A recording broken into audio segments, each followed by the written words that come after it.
been reading this book. Oh, yeah? Listen to a book. It's by this guy, Jeremy Robinson.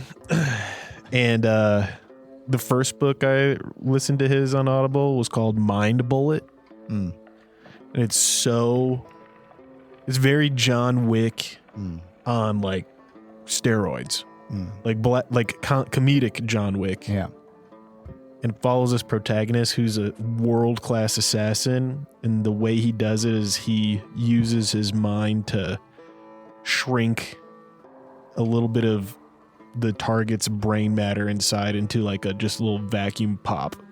And so no one can really track him down. Yeah. And like, because they're like, how did this person die? And he usually like pops their brain and then he like makes it look like an accident, like a car accident or something.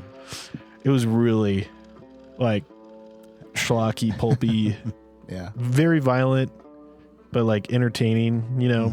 Not to be confused with Ron Jeremy's Mouth Bullet.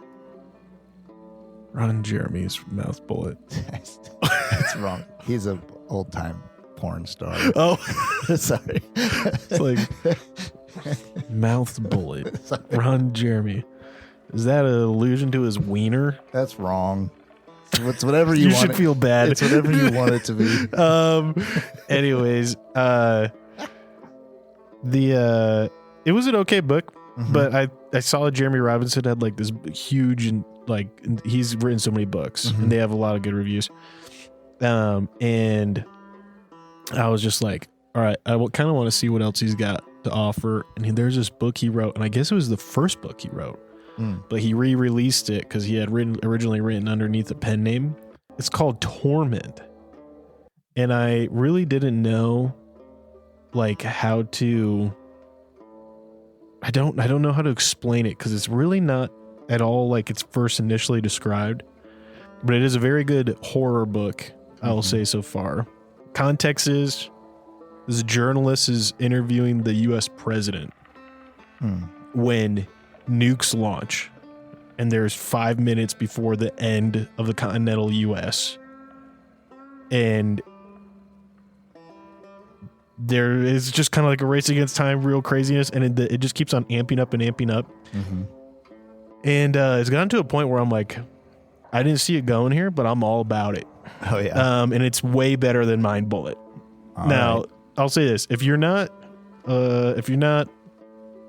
versed in like kind of some of Christian theology, it might come off a little preachy because I think he's trying to help explain without it just being a lot of like in narrative dialogue, like apocalyptic theology, right? And so it's one of those things of like, I think he's doing it in a good way, but I've seen some like people just be disgruntled in the reviews like, gosh, I didn't want it to preach at me like Christian theology. I don't even think the guy's a Christian. Right. He's just using like it's apocrypha. Apocrypha. Like the whole story that's been like referenced for thousands of years. Yeah. I'll say this. The best way I can describe it, it started out as like World War III intense thriller. Oh my gosh, this is the end of the world. And then it became like, honestly, like that one movie, The Crazies, and Dante's Inferno. And it's pretty good. It's pretty spooky. But anyways, all that said, welcome to the Mick Pat show, where we're picking up part 2 of our dog-eared dialogues. Dog-eared dialogues is where we just talk to you all about a book we love. And it's not a review of the book. It's honestly just a breakdown of why we loved it, the characters, the themes. And the assumption is that you've already read the book or familiar enough with it that you don't care about spoilers. And this is not going to be, these episodes are never us trying to dance around the spoilers. We're assuming you're right here with us. You know about the characters, you know about the themes, and you get to kind of enjoy participating with us as we kind of recount it, and hopefully you hear something new. But all that said, East of Eden. Big book. Great book. But it's in 4 parts, and each part kind of deserves its own little moment in the sun. So we're here listening to some Space Banjo. Check him out on YouTube. He makes great banjo music. This is all hand plucked by him and recorded.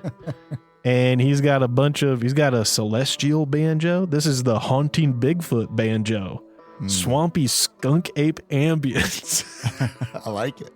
Yeah, a lot of people in the comments are like, I saw the title and I had to click. How could I not click? Oh, yeah. But anyways, check out Space Banjo. He's got good tunes to listen while you're reading a book. Pat, Sir. Part 2, East of Eden. Let's just get right on into it. Do you want to do like, what do you want to do? A little bit of a recap? Because usually before for Blood Meridian, we just had part 1 be characters, part 2 was themes.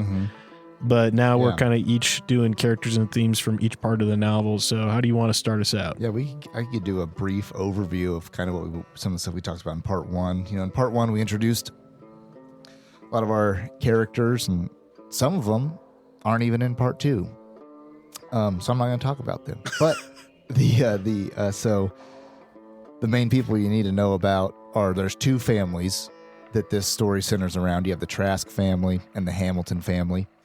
And the Trask family is kind of like, and as the title goes, East of Eden. Steinbeck's playing with the age-old story of Cain and Abel and good and evil and choosing good and evil. And through this, really, this isn't an absolute, but the Trask family is almost like living out the curse over the curse of man. Adam and Eve get cursed. And it's the themes play into the Hamilton family as well, but the Hamilton family kind of is alongside the Trask family in their in the Trask family journey. That the Hamiltons come in and out of it and are kind of they're supporting characters in it, as well as, I think of Sam Hamilton kind of as like a Gandalf-y type, like he shows up when you need him with the wisdom you need. And it's really like Melchizedek. Yeah, he's a big old part of the story, but also he's not the main character. So and throughout this, we see the Hamiltons come in and out. So the 2 main families, the Trasks and the Hamiltons. And basically up to this point, we have Adam Trask is gone from a boy in part 1 to now he's a man, and he is married, and he's taken his new wife, Kathy. And we left it off with the big cliffhanger was that Charles, Adam's brother, slept with Kathy, the new wife. Right before they leave to California. And that's the last line of it. And it's not that they just sleep together. She outright tells Adam, I'm still too injured to make love to you. Let's consummate our marriage another night. He says, that's fine. Totally fine. Doesn't pressure at all. She then drugs him so much that he is in a near coma so that she can then go to his brother and pressure him to have sex. Yes. And he buckles. He does. And I still stand by that. Like, I don't think anyone expected Charles to put up any effort. Right. But I still respect that he put up at least 3 protests. Yeah. You know what I mean? Yeah. It's as best as... He gave it the old college try. Yeah. More than the college try. That's more than anyone ever tried in college. For sure. And so what we established last time was, all right, Kathy is the embodiment of evil. She's an evil, manipulative person who is uses manipulation to get what she wants. And we have the brothers Adam and Charles Trask, and they are at odds with one another. And so as their story together with Adam and Charles starts, it kind of comes to a close. We enter into part 2 of the story. And, in this part 2, we see the Hamiltons and Trasks meet each other. We see a lot of stuff, and we're going to get into all this. But I think the biggest takeaways from part 1 is Kathy, bad. Adam and Charles are at odds like Cain and Abel. And Charles was actually physically marked. Yep. And so was Kathy. Both were marked to be a type of Cain. Right. They had like scars that could not be hidden on their foreheads. And then we have the Hamilton family, and there was some setup about them and their history, but they have not yet intersected the Trask family, which they will in part 2. Mm-hmm. Smoke break. Smoke break. Hey, Ken, it's Mick, and I've got something important to talk about. We all hope we never find ourselves in a self-defense situation, but life's unpredictable. Enter the National Self-Protection Plan from Attorneys on Retainer, an actual credible law firm you could put on retainer for your self-defense needs. For just $35 a month, you get national coverage in all 50 states for criminal and civil legal representation in self-defense situations, complete with a 24/7, 365 toll-free emergency line. That's real legal support when you need it most. What's in the package? Bail bonds, scene cleanup, firearm replacement, even mental health counseling. Plus, 0 fees for a laundry list of defense-related costs like expert witnesses. So support the show and get yourself some peace of mind. Click the link in our show notes or visit our sponsors page to sign up for the National Self-Protection Plan from Attorneys on Retainer. Hey folks, Pat here. If you're like Mick and I, you're a fan of classic tales like Lonesome Dove, Blood Meridian, The Three-Body Problem, and Steinbeck's East of Eden. With Audible, you can dive into these epic stories anytime, anywhere.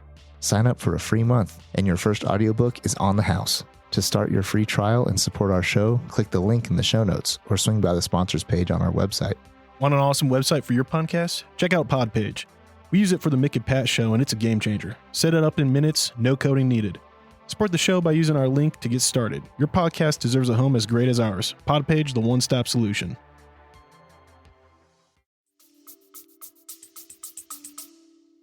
Yeah, and I think thematically, the beginning of the book really is just laying the groundwork for like biblical allegories.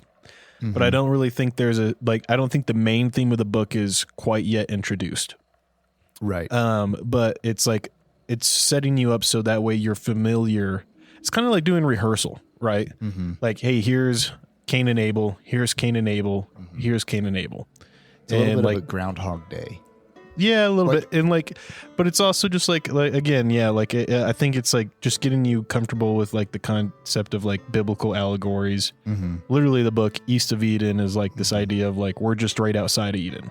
Mm-hmm. Like we're right next to paradise. Yeah. And we're falling short. Right. And so I think that's I think here though in part 2 is like the main meat and potatoes gets like alluded to. Mm-hmm. And then part 3 is where it really is like, all right, and here's the theme from beginning to end, lived out. Right. And that's how it goes from like part 3 to part 4 is like the full walk, like exploration of the theme. Mm-hmm. But here in part 2 we get the main theme presented, I believe. But before we do that, there's some new characters and stuff. So for sure. I think you should introduce these newbies. For sure. And I think one of the things to one way to consider part 1 is almost like, and I guess I'm in the Lord of the Rings analogies right now. Mm-hmm. I'll try to be my last one, but it's like The Hobbit. It sets up the world.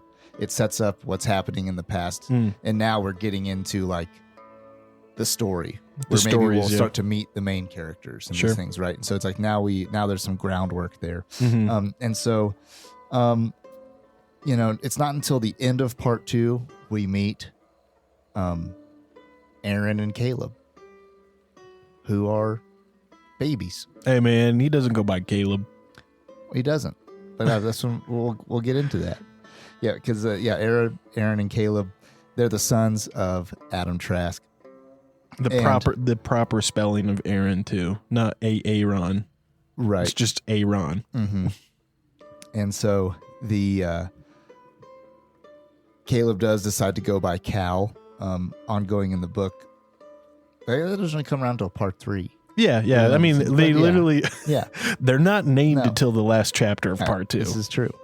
And so, but they're there. And so I'm kind of introducing them first, as they do get introduced in this part, but there's really not much to get into them at the moment, as their babies will break them down in that final chapter of part 2. We have also a new character who's going to be kind of key in here is Faye, I call her a fat ditzy whoremaster, which I think that's what she is. Yeah, there's no alluding to her ever being a whore herself. She just owned the whorehouse that was very, what's the word? Convivial? There's a word there for that. Yeah. It's familial. Like you go to this whorehouse for country cooking. Yeah, you go so that way a nice plump woman says, baby, it's so hard being in the 1900s. And she holds you and you cry in her arms. Yep. And then I think it's alluded to that like it was all like the sex was always just like a thing that occurred afterwards. Right. Like it was like a tripping of an accident of like you trip and stumble, roll down the hill, and what you're most concerned about is like the rocks you hit, but by the end of the hill, you also find out you had sex. Exactly. But it's like it was like one of those things that were like you don't go to Faye's primarily for sex. You go for the loving warmth and comfort of a woman who it has a faux care about you. Yeah. It's kind of a motherly care type thing, and the part of that being too like, and we'll get into this too, where they do talk about there's a couple whorehouses in the town. And so, and there's 3 very different styles of what men are going out looking for. Yeah. And Faye's is the comfort. It's the peach pie. Right. Yep. And so, we'll get into more of her and her story with Kathy. And then Olive Hamilton comes up as well. She's one of Sam Hamilton's kids, and we briefly introduced her last time, but she has a good chunk in here where really, her story is kind of how she is an example of being, antithetical to Kathy. And we'll break that down as we get into that chapter 16, 17, whichever one that is. And the most important character introduced in this, perhaps debatably the whole book, is a guy. Debatably, a guy named Lee, and I am a fan of Lee. Dude, I'm such a big fan of Lee. Yeah, I think that most people who read this book, they're how could you not love him? How could you not, like? I think there's a character later on named Abra. And the love she has for Lee as a surrogate father figure is, I think, the love that every reader has for Lee. Like, oh my gosh, like this man is a wonderful man. Like, I would love to just be taught by him and instructed by him. For sure. And we'll get into like this book was written at a time when Orientalism was popular, like maybe some of the portrayals were not like completely kosher by today's standards. And I'm going to talk about this as it was written at the time. So if anybody has a problem with that, that's okay. But I'm just talking about at the time. And so, and like he's a Chinese American. He's a house servant. He's educated. He's very private and reserved. And also he's mysterious. He's kind of a little bit Mr. Miyagi-ish in this. Yeah. Right. Like so it's his past is aloof. He's aloof, and there is this like Orientalism, like mysticism behind like what he knows a little bit, and not like magic or it's like all the way on like far end of like it's not like he's like clapping his hands and going right. Exactly. Like, it's not anything like that. Right. But it's just that he's he is well, we may come to find out different, but he's an outsider to those in the story. Yeah. He is perceived as this outsider. And so, and as you get to know him, he becomes a much more complex individual, but he's also a caring and loyal person as well. And so I think that, Lee, 2 thumbs up for old Lee. I don't know if we get his first name. I think he's always Lee. Yeah. Which is just his His last name name. is Lee. So Yeah. I don't know. Yeah. Well, and I think we got time for you to kind of dive in because there's really not that many new characters Right. that we have a lot to go over, right? So I think we could take the time to just go into the concepts of Lee as a character, right? Mm-hmm. Who is he? He's this you already said he's this Chinese American immigrant, but he puts on he comes off as a very new, naive, He's a fob. Fresh off the boat, yeah. And he's he speaks in Chinese pidgin, Chinese English patois pidgin, right? Mm-hmm. And he seems to be almost at first when he's introduced, here's my immediate Definitely reaction. a character. My immediate reaction when he's introduced and he's the narrator Richard Pose is doing his Chinese pidgin voice. I'm oh, this is way problematic. It'd be very hard to write this character today because it is it's a very convincing portrayal. Me get tea for you, mister? Yeah. You like it? It's Mr. Trask. Yeah. It's just mm-hmm. Oh, Mr. Trask, I'll go get chicken. Bad day for chicken. Good day for us. And it's just, you're just no. Right. No way. No way this is what this is. There's no way they wrote this character just to be the butt of a joke. Right. And that's the beauty of Lee, though. And I think John Steinbeck is John Steinbeck had this, he saw the opportunity for a character that was very much poorly portrayed and often, what's the word? Discarded just as a comedic relief character. Right. Or, culturally, not a lot of people put a lot of probably stake into the word of Chinese immigrant servants and stuff like that. Right. And just immigrants in general back then. But a lot of people just wrote them off as being dumb or oh, that's just your Chinese philosophy. That's here in America, we have mathematics and, science. And they kind of just were written off. And we find out it's all an act. And Lee is actually a very well-read, sophisticated, has no accent really, other than a somewhat Northern California accent, from, where he was mostly raised in San Francisco. Went to school. Yeah. And he's a Presbyterian. He knows the word of God very well, and he reads it quite frequently.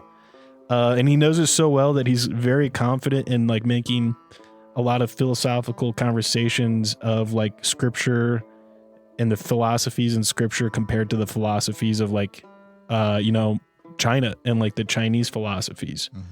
And I thought it was a very smart twist, and it came very early on. It wasn't we had to sit through chapters and chapters of derogatory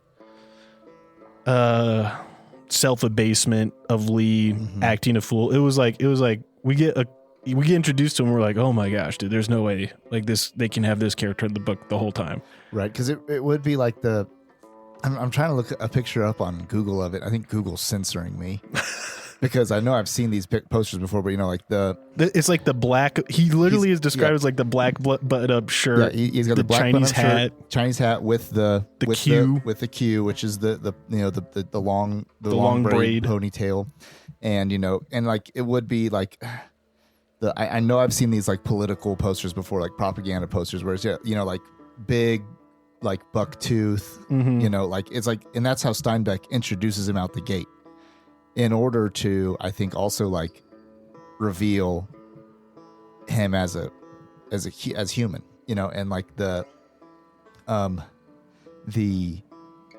think a lot of authors do this, and they a lot of authors could do it well, and now you're not allowed to do it because you get canceled out the gate, which is, by taking a person and shoving them into a caricature, especially upon introduction in the literature, and then revealing who they truly are and showing them as human and as not othered, you can actually make bigger leaps and bounds than just starting off the gate. And they use the word in the book, they use the word chink quite a bit. Mm-hmm. And if you didn't write that in the story, you would be it'd be dishonest. You'd be dishonest to the time, yeah, to how people saw them, and it also takes away from the power you have of revealing the real man behind it. And so, and maybe people think other than that, but I think Mark Twain did this well with some characters as well. He used the N-word. He used the N-word almost in a way to destroy the N-word in a way, Yeah. There's certain things like that where I think that Steinbeck does a good job of using Lee in this way. If people look up a Chinese immigrant cartoon, there will be a lot of these classic late 1800, 1900 newspaper caricatures, and we still see this today, right, with political parties and stuff like that. But you'll see kind of the classic depiction of this blue button-up jacket, the white pants with kind of a apron of some kind, and then the black cap and the long queue. And it's very, it's clearly not depicting Chinese immigrants in a kind way. But that is how Lee dresses, and that's an active choice that he makes to try to appear this way, which we'll get into thematically later on. But just a very well written character, and I'll be honest, dude, I was concerned at first when he revealed himself, because I was we've already gotten the reveal of one character being incredibly not who they are, which is Kathy. And she has this, she disguises herself, but she's entirely evil. And the narrator doesn't introduce Lee to us of Lee was unlike Kathy. He was born completely good, evil lacking in every fiber of his being. Right. It's just he's just introduced, and we're allowed to make our assumptions, and then we find out little by little, gosh, maybe me as the reader is a little I shouldn't have made those assumptions either. And it doesn't feel like a ha gotcha by Steinbeck, but it definitely feels oh, I'm just as surprised as Samuel Hamilton is. I was surprised. Yeah, you know what I mean? For sure. It was believable. I don't know. Any other characters that you kind of want to spend any time on before we get into themes? Other people we mentioned last time, their developments and stuff. I'm fine. I think we'll continue to keep getting into them as we go through kind of these themes. They'll break down too, but at this point, Adam and Charles are men. They're grown men. They've been through a lot of life together, and at this point, the Cain and Abel story has died, in one sense. Yeah, Abel's not dead, and this is kind of even in one sense, in this part of this book, Abel is dead, and now Adam, in the reborn in the biblical biblically sense, is Adam. Yeah, the first man, and so as the wheel turns, and Charles's plight and fate is just kind of set. Yeah, it's kind of but it's fitting, you know what I mean? It's we never hear about what else happens to Cain. Right. There's a group of people called the Canaanites, and that's they're not good people. That's all we know about it, biblically, historically, right? It's kind of fitting that we just get left on this note with Charles just being disgruntled but staying in his little farm, you know. All right, let's get into the themes here. So, jumping right into it, there's a lot of continuing building on themes that we talked about in part one. But I think that there's also quite a few that kind of group together chapter, and maybe not necessarily like 3 chapters aren't always the same about stuff. So there might be a little bit of repeat from part 1 here, but early on, chapter 12 is again like this transitionary chapter, I think, that is supposed to be philosophical. It's like John Steinbeck, who's the narrator. He is essentially discussing how there's like this transition at the end of the 19th century where the 1800s is coming to a close and everyone's excited and looking forward to the 1900s and a new century.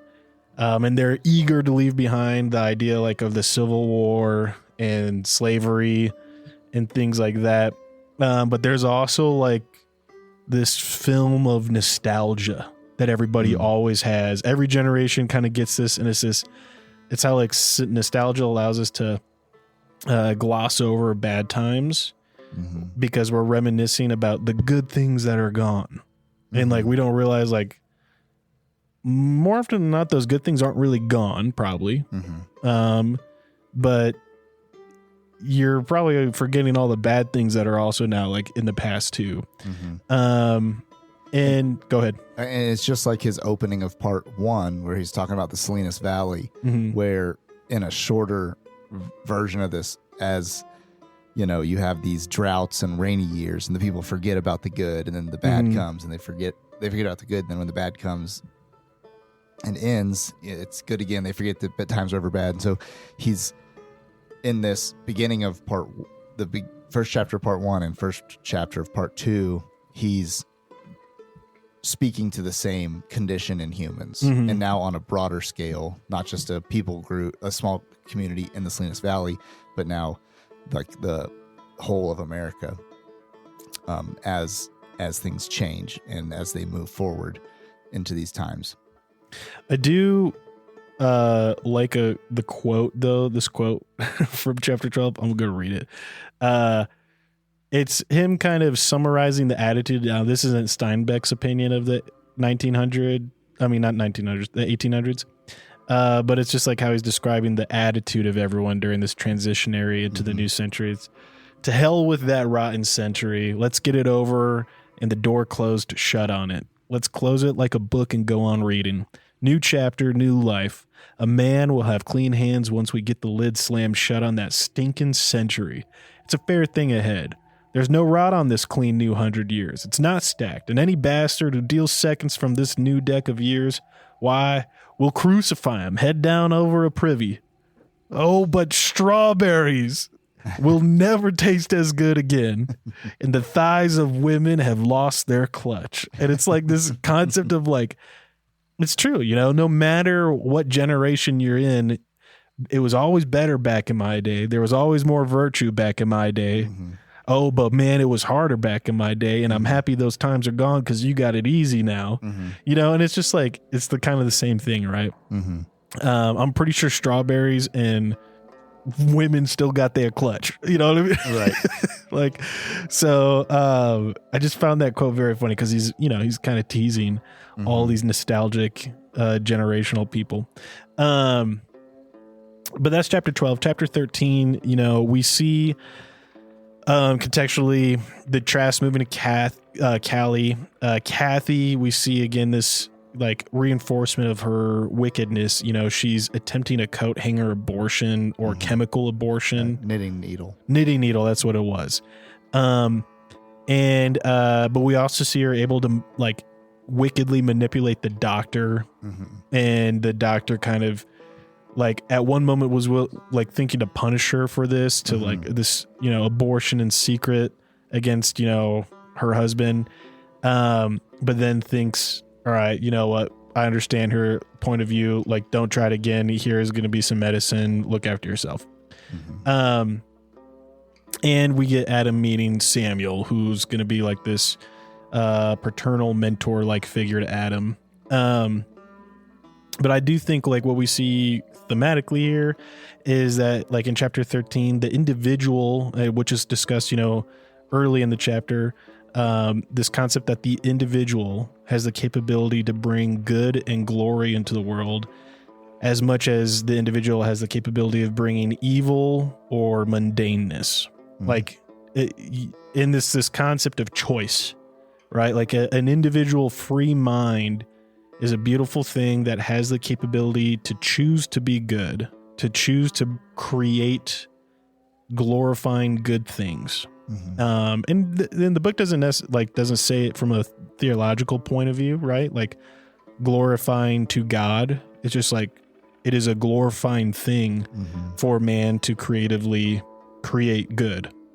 And it's a tragedy when a man uses this freedom of his mind to create evil or to not create anything at all. Like it's also it's kind of a wickedness to not create anything at all, to just be mundane. And that since our species is the only creative species, we should take a pride in protecting that creativity. And I think this isn't necessarily, I think, a theme throughout the entirety of the book, but we definitely see it play out a little bit later on. And I think it's something that we can relate to a lot today, more so today than, I think previously. But that society wages a war against the free roaming mind. And that society wants to drug and quell and suppress a creative, free individual. But doing so is what harms a society, to remove creativity, to disable the creativity, disables innovation, disables the ability to better society. And Steinbeck, he says, taking this course is a course on a track to suicide, a societal suicide. And it's, the suicide by killing one free mind at a time until the society of itself can't create anything new and it dies. Which I was like, dude, I feel like that's a lot of where we're at right now. Like, I can't think of how many, I feel kind of bad saying this, but a lot of the high school kids I've been mentoring and helping and trying to help them find their way in life post high school, a lot of them don't have a single ounce of like direction and desire to be creative or like forge a path right now. A lot of them are really struggling. And I'm just like, I'm sure every generation has struggled, but like, I do wonder how much of it is just like, oh, what's the point? Like everything's been created and there's no reward to being creative now. I don't know. But it does feel like society now tries to really squish the creative mind and dull our senses, just get in that, what did you call it the other day? The scroll of death, or just doom scrolling. Scrolling. Yeah. Just constantly scrolling on YouTube to the next video, social media, TikTok, whatever, next post, and just getting in a cyclical doom thing. So that way you don't ever do anything. You just sit and occupy. And I think like John Steinbeck would be terrified if he saw that today. He'd be like, oh my God, that's everything I fought against. So yeah, this is chapter 13, beginning of 13, main theme of the book, I think. And I'll argue that here right now with you, Pat. Yeah. If you want to. I don't know if you agree, but I definitely think like the idea that the individual has the capability to choose to bring in good, and it is a glory to do good things and to be creative in creating good things, and choosing to do that instead of evil or mundaneness is, I think, the main discussion here. Right. And I think there could be more perspective wise on that, but I do think that's the main theme of the book. But all right, that's my done rambling. Over to you for chapter 13. I agree with what you're saying. And, technically the Industrial Revolution happened further back in time, early 1800s, but the globalization effect of industrialization and the Industrial Revolution is one thing he's kind of speaking to in this, where in chapter 12, we're talking about this movement from the kind of these dark ages of the 18th century, or 19th century into the, 20th century. And because he's speaking to how, you can make on an assembly line, you can do stuff faster and cheaper. Mm-hmm. You can make bread cheaper. And he's comparing that to, the creative mind that you're talking about, that that men and an individual, creates these incredible things. And then a large group of people can do huge accomplishments, but they can't create the special things an individual does. Yeah, nothing is created by a group. Right. Everything is created in the individual mind, and the group can come together to build it and manufacture it. Mm-hmm. But it's one man's creation. Right. And I find that I was like, I don't know if I agree with that. And then I was like, actually, I don't know. Maybe I do agree with that. Start to think about it, and you're like, even simple inventions or big inventions, maybe like Steve Jobs, the iPhone or whatever, it's and now what, the ability to how that's in every single person's hand, or I feel like it's kind of a prime example of what, bringing it all the way around to doom scrolling was like this imaginative, creative individual. And then because he kind of talks about too, how it's kind of like that creativity, society hijacks it and systemizes it, and then it makes it efficient and gets it out to everybody, and then it's destructive. Is also there's a underbelly to the individual's creativity that then also does eventually result in societal suicide from the masses,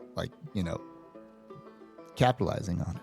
Yeah, and I think is that's what every single what's that called? The futuristic dystopia. Mm-hmm. That's what every sci-fi dystopia is.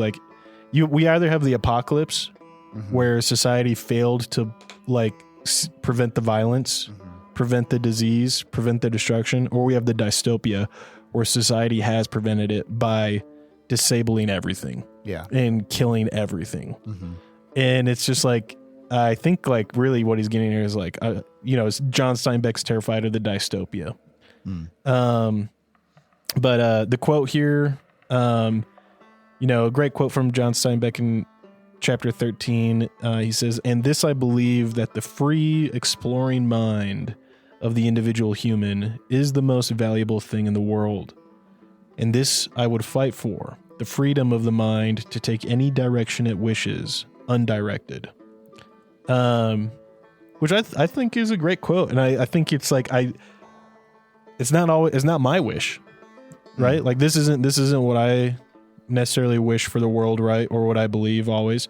But I do understand what he's saying here, and I see that being truly the theme of the book. When I look at the book in hindsight, I see this is, and there's more context to the quote too, right? But it's in the context that a free exploring mind does a good thing. It's not like he wants everyone should be able to do whatever they wish undirected, even if it's evil. Right. Kathy is an example of that.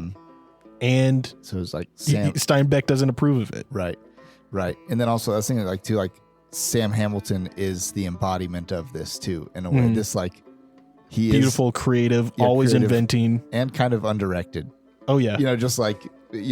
And so the Sam Hamilton is this the person who gets to choose, even with someone who has a rigid wife, with her morals and standards. And she's all these not things. Very creative, right? But she's a wonderful anchor, and that's why, I love him and Lee, or him and Adam, sneaking behind the barn to have the whiskey or the wine or whatever they bring. Yeah, and so we have this, this horrible act from Kathy to attempt an abortion, and we continue to see her manipulate people and have really no motherly instinct. And out of chapter 13, we kind of take a hard nostalgia road trip. Yeah, just let me tell you about my mama. Yeah, just a little side story. And so John Steinbeck is the narrator of the story. He's in the story. And we mentioned this last week that, there's people in the story who are real, really existed, but the story is fiction. And so all of Hamilton is one of these characters who is his mother. Is his mother in real life's name Olive Hamilton. So I do wonder if this story it has any validity to it. But in chapter 14, it gets into the person of Olive, and she gets married. She has kids, and she's also kind of follows in her mom's footsteps of being the wife at home who's also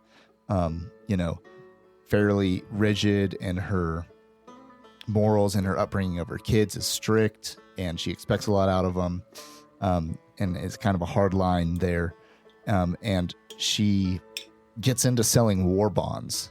She seems like a really kind of a type A person, who gets it in her head, this is what needs to be done. So she's selling war bonds, and it's kind of the conviction to do that comes from what she sees as, was it her son, Steinbeck's older brother, or a son in the community died in the war? Son in the community died in World War I. Yeah, in World War I, a son in the community dies, and she's like, it's my damn duty to for that boy and his family. It's like she sees it as her responsibility to do this task.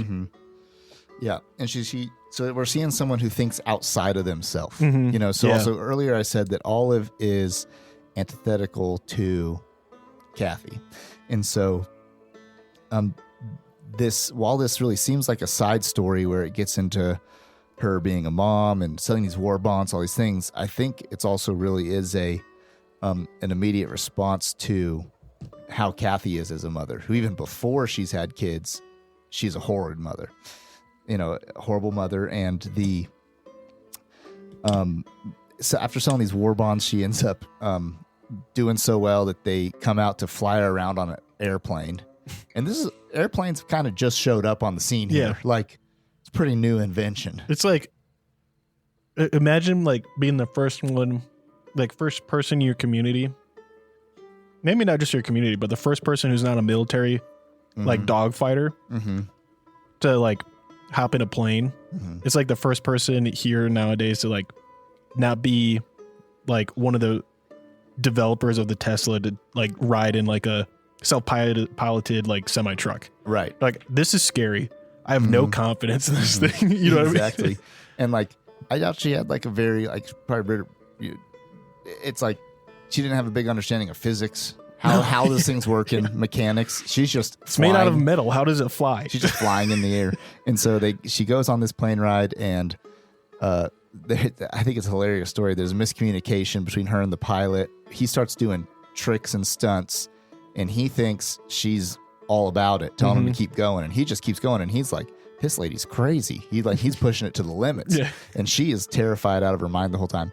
And the only reason she got on the plane in the first place was because to not disappoint her kids. And so you have this mother who is a pillar of morality in her family. Even in sickness, it talks about while she had pneumonia, she was nursing a child. And then when faced with fear, her greatest fear, flying, she steps into that fear for her children's sake. And so you have this mother who is just the opposite of Kathy. And I think, it is a nice little relief from the story. It's a good little side note, but it also plays in deeper to the overall theme of this story of being able to, choose good or evil and do the right thing or the wrong thing and being an individual. And so that's really it for that chapter 14, where we get to see it's a nice brevity. Yeah, it's a nice little comedic break. And also in anytime an author does something like this, I think sometimes I see some TV shows too where you take a side plot thing, a little side quest, and it just has nothing to do with it. It just pulls you out. It's has nothing to do with it. This is where the genius and good writing of Steinbeck is. This is all a part of the story. I thoroughly enjoyed this chapter too. You know what I mean? Yeah, I was great. It made me immediately reminisce about my grandmother and just the type of woman she was. Yeah, because we talked last time about how every single character in this story, I know somebody who is one of these characters. Maybe not to the nth degree of being a Kathy, or or even all the way over to like the Liza Hamilton, the hardcore lady. But like there's attributes of each of these people that I know, and so that's where even still we had another character brought in who was highly relatable to all people. Yeah, and so 15 and 16 together kind of build on this theme of I see it as a juxtaposition to the Kathy, the Cain, right? Lee is introduced. Again, we already talked about him as kind of a character and who he is, and the reveal that he's this very sophisticated, well-read man. But he is just as much presenting to the world an image as Kathy is. Like, I know this may sound negative, but Lee is lying to everybody until like until he is seen by them. You know what I mean? And it's cool because we definitely see Adam, and we know Adam's like unable to see Kathy for what she is until like the poison is there and revealed. And if you read the book, she ends up shooting him, and that's the break. That's the reveal. But Kathy also, we know up until this point, like her character is broken. This veil is broken by alcohol, where she can't hide herself anymore. Her true character shows through. Yeah. And I was thinking about this about Lee too, where interesting line where when Sam and Lee meet for the first time, they're riding on a wagon, and this is where we see Lee break character, and he really only breaks character with Sam and confides in Sam because he sees Sam as someone who can understand who he is. But he talks about why it's like, well, why would you be a house servant? If you've educated, you could do all these things. And he's like, one of the reasons he says is because you can control your master, which is interesting to compare him to Kathy in that he also is being manipulative. Yeah. Now it's just a different form of manipulation, maybe with less evil outcomes, but nonetheless, it is a manipulation game. And so while they're juxtaposed, they're woven into this. They are cut from the same cloth in a sense, but they are both, they're on different sides of the pendulum. Yeah. He's a juxtaposition of her morally. Right. But he is a mirror image of her behaviorally. Right. And I like that, like the thing that reveals him is good nature and the philosophical, goodness, like philosophizing over goodness of a man and, the destiny and free will of a man. And that is like when someone reveals himself to be that person who thinks about those things and is good natured, that's what like takes the veil off of Lee. Excuse me, he emphasizes like, I have this veil on because it's what people want to see.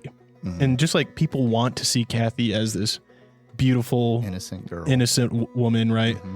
They want to see her as their daughter or as their wife or, whatever. And people want to see Lee as this, benevolent servant who will do all the tasks, or to his like Chinese immigrant family. They want to see him as Chinese, right? And to reveal his nature alienizes him from both. Yeah, and just like Kathy's nature alienizes her from everybody too. And I thought it was really well done because both these characters deal with loneliness. Oh yeah, just in their own ways. And one is a tortured animal in a cage, and the other one, where you have this, because they're both dealing with loneliness, but because one is a selfish person, the other one's a selfless person, that loneliness comes out in different ways. Yeah, and I think like since they're kind of on the same trajectory of like an ultimate reveal, right? But Kathy will never be accepted and appreciated. Like we see that Lee is deeply appreciated, not just by Samuel, but by Samuel's wife, Liza. Like she's hesitant. She's distrustful of Lee at first because she knows there's more there, just like she doesn't like Kathy. But when she goes to help Adam with the babies and kind of tend to the house at one point, she talks with Lee and realizes he's a Presbyterian and he knows the Word of God well. And, you know, it's deeply personal to Liza because of her own faith. And we see that, you know, Lee is accepted and regarded as a very good man and a man with a good heart. And rather than being accepted and appreciated, when Kathy's revealed, she has those same kind of like obedience from people, but it's out of like fear, right? And so she'll never get the same result that Lee will by being good. Because like later on, we'll get into where Kathy reveals herself to Faye, and Faye's like, "Oh my God, this is a monster." But when Lee reveals himself to Adam, but he doesn't really actually. He just all of a sudden he just comes in and starts talking normal. Like he doesn't make. There wasn't some like intentional big transitional shift. It was just like he just started being himself with Adam, and Adam really like didn't even notice. Yeah, like he just because you know maybe that's to Adam's character of being this you know kind of nonchalant guy, but also because he knew Lee, and it was just like it was natural to be like, oh, like I didn't even notice he's stopped doing all that. Well, and there's no betrayal. That's the biggest thing is like Kathy's reveal almost always betrays. I mean, I think it always does betray whoever she reveals it to. Like Mr. Edwards, it's a betrayal to him. To Faye, it's a betrayal to her. To Adam, it's a betrayal to him and his children. But to Lee, when he reveals, there is no betrayal. He reveals who he is, but he's always been who he is. And it's just underneath a different veil. And it's almost as an act of loyalty and friendship. Like, now you get to know me. Yeah. Versus like, now you will know who I am. Yeah. And you will regret that. You know, it's like, no, like you've won this. You've won my trust. This over. Yeah. Yeah. And I think it's like, Kathy's reveal always is a break of trust. Lee's reveal is always a demonstration of trust. That said, and then there's like also the theme of, I think like wealth, living, work, and laziness. So it's revealed, you know, Kathy does her reveal and she ends up shooting Adam. It seems like she intentionally doesn't kill him, but she shoots him to disable him so she can leave and go do what she wants. And Adam goes into this sulk, this brokenness, which is this, he has an absorbent, is that the word? Yeah. Amount of wealth. And he essentially can afford to be like in this state for years where he is essentially lazy and good for nothing. Whereas like if he didn't have this wealth, he would need to work to survive, and he wouldn't have the ability, he wouldn't have the time to wallow in self-pity. Right. And what's that quote here? About there's a quote here regarding the like feeling sorry for yourself. Oh gosh, where is it? Help me out here, Pat. It's all the way down in 22. Chapter 22? Is that where the quote comes from? I'm going to look for it real quick, but I think so. Yeah, I think we get down into the chapter 22 about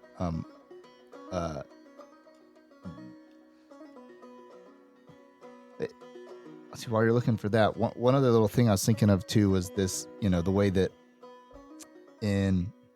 we talked about it last week where people see through Kathy's crap. Certain people do, and she does not like when they do that. Makes her uncomfortable. And this is also in this chapter we're discussing is where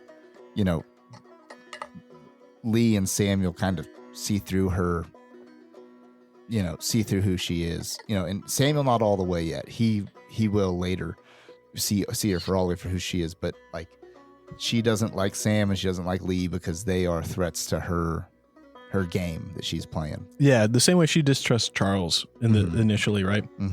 As the quote here, it seemed to Samuel that Adam might be pleasuring himself with sadness. And it's like, this idea of like, if you work for a living, you cannot pleasure yourself with sadness. Your pleasure is in the work and making a living.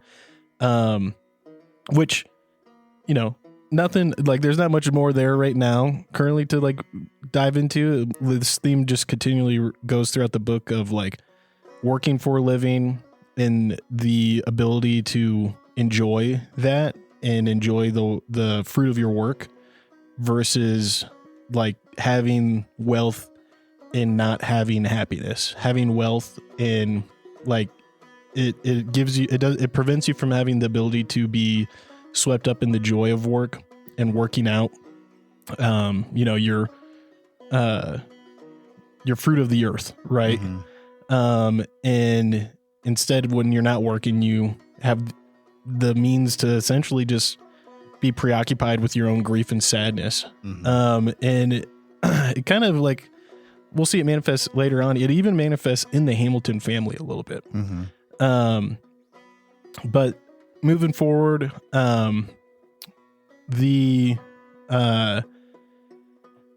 excuse me, next chapter, the delivery of the babies, the boys are born, and the caring for them. It again is this, chapter displaying Kathy's character, and again this idea that Adam is able to waste away while his children survive, and his children only survive out of this time of self-pity because of a caring servant, a servant who doesn't have the wealth and is selflessly looking after them, making the choice to actively care for them. And then that kind of leads into this next kind of idea. I don't think it's really necessarily repetitive in the novel, but it's here, I think, very important. But the concept of you have to go through heartbreak and perhaps the betrayal of a loved one or the loss of a loved one to understand how difficult it is to survive that. Sam, we don't get the context of what he lost necessarily, but it's alluded that he has lost a loved one, which might have been the catalyst for his immigration to the U.S., where he ended up meeting Liza and having a family. But he sees in Adam's heartbreak and destitution that experience in himself. And it's only because he has that experience that he's able to, I think, and I say this like jokingly, but also like he really strikes Adam out of it. And it's awesome because I think like that's something we've all experienced is like we see a brother or a sister in a way or form, especially like in the context of church and faith and like the community we have. And we're like, oh my gosh, like I honestly think what they need is someone to slap them. Yeah. And like slap them out of it and like bring them back to reality. But you can't do that. And you I don't think you feel the conviction to do that if you haven't experienced it. Right. And that even comes a little later in, because the first time he counsels them a little bit differently. Right. So like and it doesn't work. Right. Because at this point we've had, Sam delivers these babies in a violent delivery where, Kathy's biting his hand. Very also another like biblical allegory, I think. The serpent striking the heel allegory. Yeah. And at this point in the book, I was afraid that Sam was going to die from the wound in the hand. I was so nervous. I was like, he's going to get gangrene. Yeah, he's going to die from this wound in his hand from this evil lady. But, and this is where, she reveals himself to Sam during this delivery. And and at this point, because Sam had previously said to her, Samuel's like, hey, because she told Samuel, I'm gonna leave once these babies come. Like I don't want to have these kids. I'm out of here. He's like, it's okay. It's okay, dear. You'll feel different once the baby's here. Kind of like how the normal thing of like lots of mothers, like lots of moms, I think too, have the like go through tons of different spectrum of emotions, like especially like going through being pregnant, having babies. And some do have feelings of like, oh my God, I don't know if I even want this, for my life. And then, for many of them, once that baby comes, they hold them. Mm-hmm. They do like, it changes their mind in their world. And he sees this not happen for her. And at this point, he knows that he realizes who she is and that Adam's screwed. And, and then and Kathy's shot Adam, leaves him. And yeah, like you said, she didn't shoot him trying to kill him. And only out of might have been almost more cruel. Well, I think it was right. I don't even think it's out of anything, but it was just utility. Mm-hmm. If she killed him, she has a posse coming after her. Yeah. If she just shoots him, she gets her way. She gets to leave. She wounds him, and he, the shame. He's not going to say my wife shot me and left me, because she knows that he is also just completely infatuated with her too, and so I think she just does it out of pure utility, like, but what's best for her. And as Adam enters into this, this depression, not knowing what to do, and I do think what's interesting, one of the lines I do like that Samuel just comes to me, he just says, just go through the motions, and he says, and this is the quote, he says, go through the motions. Something will grow whether you do something or don't do anything. Go through the motions. I think it was like that's a powerful like lesson for going through anything in life. I was thinking of that, where it's like, the act of passivity is an action. And because Adam, and Sam brings this back up to Adam later on when he confronts him, and strikes him, but he just said, something will grow there, whether you do something or not. This will become something. And like you said, Adam really chooses to not do anything with it, and it gets to the point where he does have to. Sam has to put hands on him. Yeah, and he does so too. Also at the provocation of Liza. Liza's like, "Don't you come back." Yeah. No matter what it needs, and you've never been good at violence. Yeah. So I'm telling you right now, you need to be good at violence. You need to commit on your way over there that you're willing to do this. She wasn't having any more of this crap. Yeah. She was not. You go over there and don't come back until those babies are named, because by this point the boys are like what, like 1.5. They're 2. They're getting older, and they still don't have names. Yeah, there's no names, and Lee's done all their raising, and so Adam sinks into this long depression, and during this 1.5, 2 years, while he's in this just stupor, the Kathy has gone to make her way in the world. Yeah, reinvent herself as Kate. Yeah, go ahead. And the this chapters we're gonna go through kind of 19, 20, 21 here, and that's what 19 opens up describing these brothels and kind of comparing them to churches, and like not really like juxtaposing them to churches, just basically saying they're the same thing. We were talking before about, Faye's brothel is this like motherly kind of comfort inn, it's like bed and breakfast with happy ending. But then you have these two other houses. You have Fartin' Jenny, who's just this like, that's not even Fartin' Jenny's the other like madam running her house. And that's just where like, to me, that sounds like that's where the crazy cowboys are at. That's where that's where the saloon is pouring the whiskey, and, it's hooting and hollering, and, that kind of scene we've all seen in a Western. That's Fartin' Jenny's place. And then you have the other one, they don't refer to her anything besides the N-word, right? Yeah. So they call her the N-word. Yeah. And it's not meant to be actually in any way, shape, or form derogatory or demeaning. It's like, it's meant to be a very cold description, because that's what you get there. You get just the most cold and transactional sex. Yeah, this is the deal. Yeah, and it's like there's words that they describe it as is like this dark and desperate like passion sex that is only a transaction, and there is no comfort afterwards. It's like once it's done, you get up and you leave, and she will kick you out. She's not here to be your mom. And she has a husband, right, that like it's totally about it, you know, like this as far as we know. Yeah, as far as we know, very like passive guy, and yeah, and I don't know if she's doing the service in or not. Sounds like she's Sure. probably running a crew.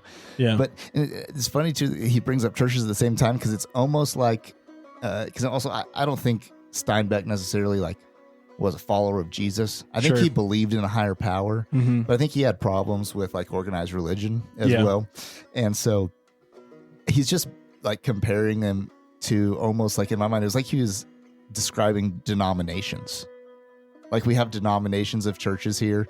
You have, you know, you got your Catholics, people got ideas about that. You got your evangelicals, people have ideas about that. You have, you know, Baptists, you have Lutherans. Everybody has their own like ideas of what that is, and some are just cold transactional places. Some are there for comfort and fulfillment, and you know, other ones are just you're there to have a good time.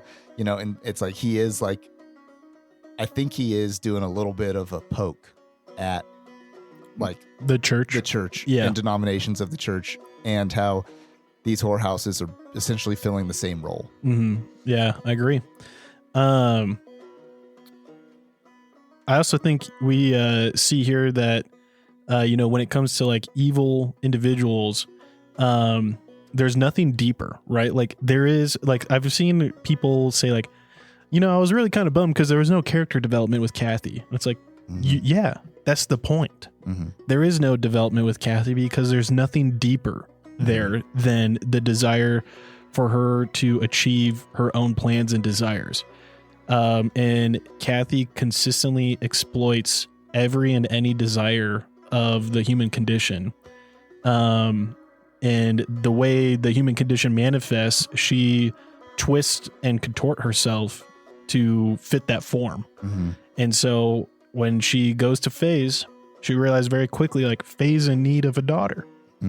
And she knows Faye doesn't want her daughter figure to be Horan. And that if she can become this daughter-like figure to Faye, that she can work herself up in the ranks of this whorehouse and probably take it over. And kind of manage the whorehouse itself without having to be a whore. But I think, you know, again, this depiction, the theme, right? It's all about the individual choice. And the individual can choose to be good or evil. We see Lee managing to fulfill the same requirements with a different motivation. You know, Lee's goodness and desire to serve those he loves allows him to control them benevolently. He becomes a brother to Adam in a way Charles cannot. He becomes this motherly and fatherly figure to the boys in the absence of their own parents at a time. I mean, to the point where, like, when Sam goes over there to sit with the boys and name them with Adam and Lee after he brings Adam out of his stupor, the boys know more Chinese than they know English. And they know Lee's commands to sit and behave and occupy themselves, to the point where, like, they don't even cry. They just sit down and occupy themselves in the dirt in the farmhouse while the men just look at them trying to decide what to name them. Right. And Lee is also, you know, this like rubber wall, able to bounce ideas back against the questions that Samuel's always pondering. And like he fits that role that Samuel needs, because, you know, we find out all of Samuel's kids pretty much have moved on with their lives by this point and are well established. And this is a point where in Samuel's life, he kind of needs that philosophical son. And so we see, like, just as Kathy contorts herself to fit the manifestations of others in order to manipulate them, Lee contorts himself but in like a self-service way to meet the needs of others around him. But yeah, I think that's like in these chapters where that theme is continually built upon. But chapter 22 last chapter for part 2, we see, Adam, he's playing the victim, and, this is the point where Sam strikes Adam out of his stupor. And, there's a moment where, like, I think as the reader, we're concerned Adam's going to, for the first time in his life, get violent, right? Sam strikes him and we're concerned, like, how is Adam going to respond? But Adam does respond and thanks, and even has like an emotional breakdown later on in the chapter where he's like, oh my God, I haven't been a father to my boys. Like, right. I've failed them, and it's only by your intervention that I'm awake now. And I feel like for the first time in years, I'm seeing the world again. And the book says his eyes weren't dead as they had been. And Adam says, it's hard to imagine I'd thank a man for insults and for shaking me out like a rug, but I'm grateful. And I'll tell you what, bro, that was always my attitude too. I can remember distinctly the darkest moment in my life and how I was shaken like a rug out of it. It was hard, dude. But like, I only have thanks and gratitude to those who pulled me out of it.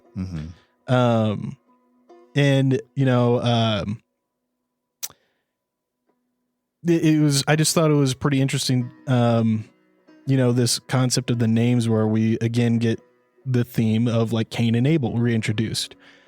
And Pat, I feel like you got a lot to say here, right? Because I mean, you and I, while we were writing the notes for this, you're like, we could have a whole podcast just on chapter 22 and the concept of the story of Cain and Abel being the story of everybody and the story that spans every generation. And so I kind of want to hand it over to you to kind of see how you want to like dive into this thematically, because there is a lot to unpack and there's a lot of great quotes. For sure. Yeah. And even, I think that there's a lot of like little one-offs that just like little single things that are said that you could spend a lot of time unraveling. And, starting with, where, we're just talking about Sam shaking him out like a rug. It's just like, sometimes a man needs a punch in the gut or a slap in the face. And that is, that's just the way it is. And I've seen people in my life, and I've been on people in my life where like, I'm not close enough to them to have done that, but I see like their dads or other men in their life just like kind of like he's just in this funk, I'm just like, and he probably won't respond well to like a firm hand, and I'm just like, and even whether it's like, even like, you don't always have to physically do this. Sometimes it's just sometimes you need the figurative slap in the face, get yourself out of the funk. But I've seen where that like favor has been denied to other men, and it has not benefited them. It does not benefit them, and it results in them just continuing on in this passive depression, just this inability to be decisive about anything, and so I think that it's Steinbeck's playing into something that's deeper here with men, and going back to what we were saying before, where Adam or Sam was saying, just go through the motions, or something else will grow up in it, and where Sam's confronting him, and Adam's saying, I didn't do this, I didn't do it, and Sam said, you haven't undone it. He said, you haven't undone it. Your boys don't even have a name, And so this thing again's happening where the void was left, something will fill it, and it hasn't been, and it's Adam's responsibility to undo it, the situation he's in. And I do think it's funny that as these characters, they're trying, it's three men trying to name two boys.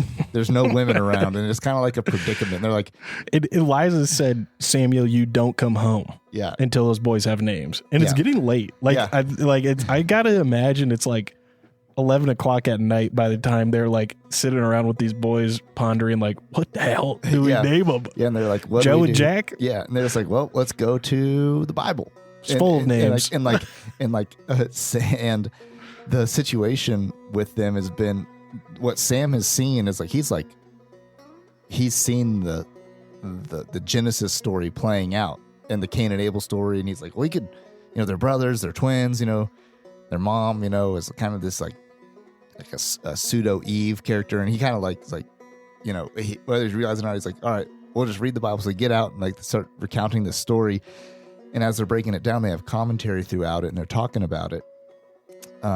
And I think that one of the parts I did like was as they're talking about, Cain and Abel, and one gave him, vegetables, and the other guy gave him meat. What's the deal with that? And he's, and Sam just simply says something along the lines of, well, maybe God just had a preference. Like maybe he just liked, like, is he allowed to have a preference? And I thought that was interesting thought, just to be like preference of gifts. Yeah. Like, and I don't know, he's God. I guess maybe he is allowed to have preference of these things. Sure. And so maybe, and what Sam's getting at is maybe it wasn't a right or wrong. Like maybe one guy didn't do the right. One brother did the right thing. One brother did the wrong thing. Just one brother did one thing. One brother did another thing. Mm-hmm. And one was deemed good and the other was deemed, just not as good. Not wanted. Yeah. And they start to get into it, and they're talking about this story, and they're talking about how is this everybody's story, or why is this story grabbing onto so many people? And all of a sudden, Adam says, well, I didn't kill my brother. And then he just stops talking right there. And he just goes off in a stare. And it doesn't say what he's thinking about, but I think we can, as a reader, we can assume what he's thinking about a couple things, which is, one, he could be thinking about the fact that he didn't kill his brother, but he did just leave his brother for the rest of the time. His brother is set in stone as this farmer, just toiling. Yeah. Right? So he could be thinking about that. But also, I do wonder if did he all of a sudden realize his own story and the connections to, well, no, this is my story. Yeah, like I think he did. I think that was the moment like of reflection, is Adam having that like internal epiphany of like realizing like, wait. I think he saw back to the matches. Yeah, like Charles was Cain. Mm-hmm. Charles was going to kill me. Mm-hmm. My father did not favor Charles' gift, but he favored mine. Mm-hmm. And from Charles' perspective, just like from Cain's perspective, mine may have not taken as much work and toiling. Mm-hmm. And like, I do think that's exactly what happens. Like Adam internally has this epiphany, and it doesn't need to be, I think, expounded to the reader, right? We're just told like he's there glossing over it in his mind. Mm-hmm. And he's realizing like the answer to the question that Charles always posed, which was that stinking knife. That knife. Why didn't he use it? Why didn't he care about it? Not once. Right. And I wonder if he was always like, if Adam was struck in this moment also by like oh, I have the answer to my brother's question. Yeah. If only I could tell him. Right.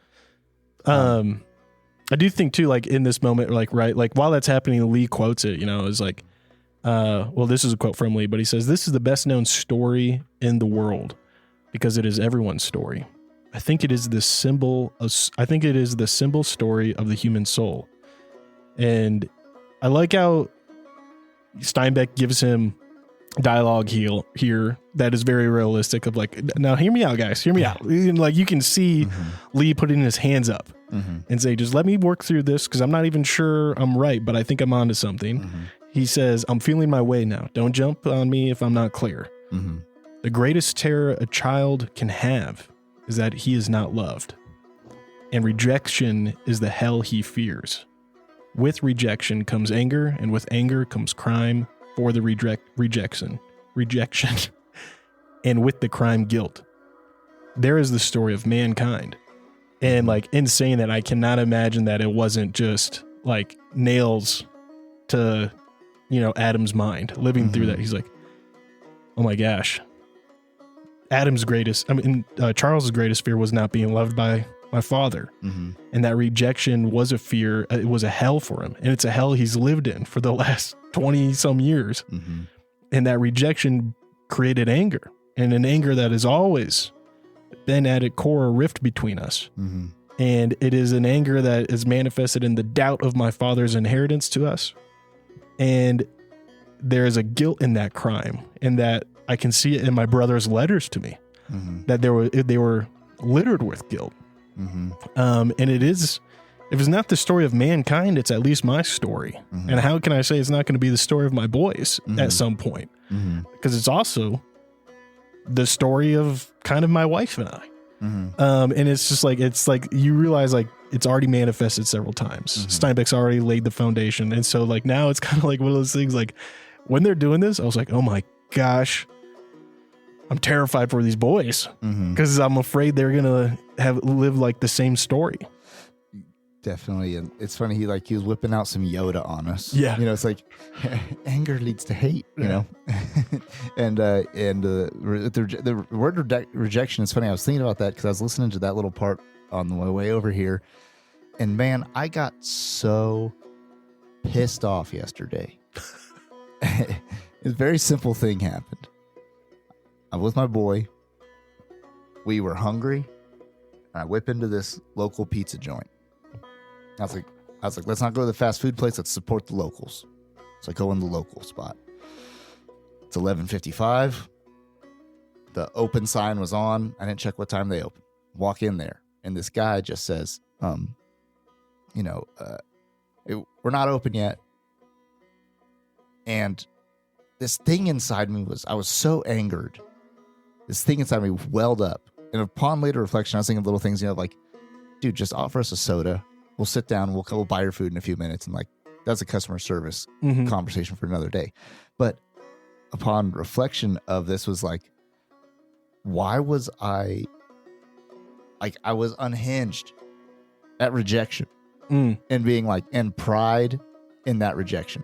And it's such a tiny, microstory. I didn't lose my mind. I just walked out and left. And I was like, not getting my business, We went to the chain, whatever. Heck yeah. And so, but anyways, as processing that little micro event, I was like, I think personally for me, rejection is one of the ultimate things that flares up in me and it's typically also, it's like, it feels like it's nothing you did wrong. You didn't even do anything wrong necessarily, but you're rejected. And it's just it is at the core of, I think, men. And I think that it's not uncommon. That feeling I had wasn't a one-off for me. It's not unique. That is a worldwide, feeling of rejection that comes in. And in that moment, it came in a little bit, but in other ways, in other times in life, it can come on so strong, it can unhinge your life. And so I was just thinking about that on the way over here, and with that crime comes the guilt of man. And Lee then goes on to say a little thing about like a kid basically in secret kicking a cat, no one's looking, being a mean kid, kicking the cat, and how these things manifest through us and through time and through, so just like how I was saying earlier, no, I don't know anybody who's ever straight up murdered their brother, but I do know the mean kid who kicks the cat, and so the story of Cain and Abel is the story of mankind, in that. And so then they move into naming the kids, and it's funny because they almost didn't name them. They get done philosophizing, have this whole conversation, and then they're like, okay, but now what? They're like, well, we still haven't named. They still don't have a name. Yeah. So all right, let's buckle down and do this. So they'll tell me some names. And Sam's just what about, you got Caleb and Joshua. They're two dudes who went into the promised land. And he names, he's like, yeah, I don't like the name Josh, or I don't like Joshua's a general. Adam with his, he's not a fan of the military. And so he's like, oh, name one Caleb. And one kid cries. And so they say, that's his name. And then, or what's another name? It's how about Aaron? The other kid cries. They give it to him. And I think we have some foreshadowing here in their naming not only just as another C name, another A name, but and he referred to one as the dark one, because one had dark hair, one had light hair, darker complexion. Yeah.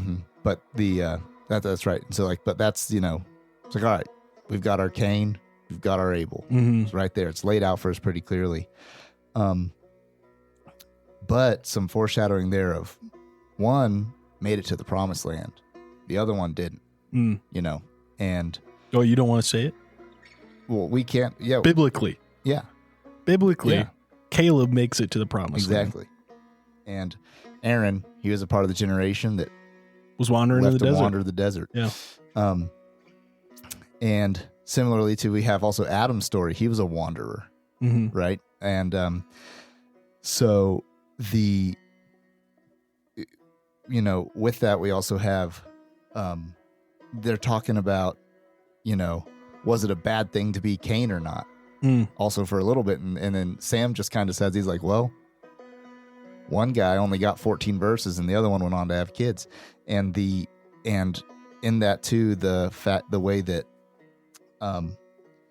for the mark of Cain was actually a mark of protection. Yeah. In a way, he said that, whoever bears this will not be harmed in the story. And so Sam gets into this thing of, was it, that mark of Cain a curse, or was that a blessing?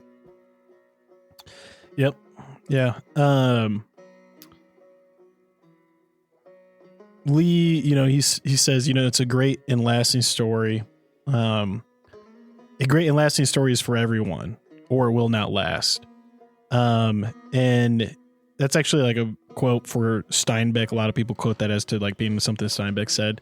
And it was here, and it's true. Like this story has to be about everyone. And like the Cain and Abel story is a story about everyone. And I don't know about you, but I went to like public school. And like we read the Cain and Abel story in English, and like everyone knows this story, right? Because it is every generation's story. Another quote about this, we are descended from this. This is our father. Some of our guilt is absorbed in our ancestry. What chance did we have? We are the children of our father. It means we aren't the first. And this this idea of like, we're not embarking on something that isn't known. Like we know what's ahead of us, so we should know what to expect. And it again, kind of this idea of like, if we aren't the first and we're the children of our fathers, and this is a story, that the guilt of it is absorbed within the ancestry, doesn't that free us to make a choice? Doesn't that free us to make an active choice of free will of like to be the good, to take the good, like presented with the option as Cain is to commit violence, commit crime against our own kin? We still have the choice not to, right? We have the choice to be absolved of it. And I think that's like, again, at this core theme of the book, right? And kind of like how he closes it out here is like, just because one child's named Caleb, one child's named Aaron, doesn't mean they don't have the choice. And they do have it. And I think that's how we'll see, their futures play out as like, they become very large characters on the rest of the novel, of course. But like the opportunity to decide, will they be able, will they be Cain, is an opportunity. And that's just what it is. And that's kind of like, I think really like the beauty of this whole book is like how that manifests throughout the next two parts. So, any other kind of closing thoughts you got for us, Pat? I think that the choice is kind of going to be that phrase is going to be kind of one of the big, leading phrases and things as we move into parts 3 and 4. And now that we've moved through parts 1 and 2, part 1, the setup, for the building this world, and part 2, now the characters are established. And we're going to follow these these boys of atoms into parts, 3 and 4, and see, how their story unfolds as it's been maybe written in stone or maybe not. Time will tell. Well, thanks for joining us, kid. Definitely appreciate you. We hope you're loving East of Eden and dog-eared dialogues. We certainly get a lot of joy out of this.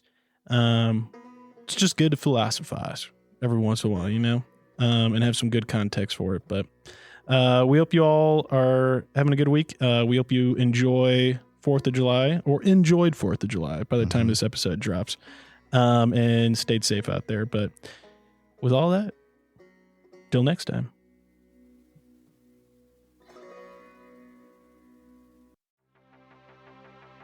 Thanks for tuning in.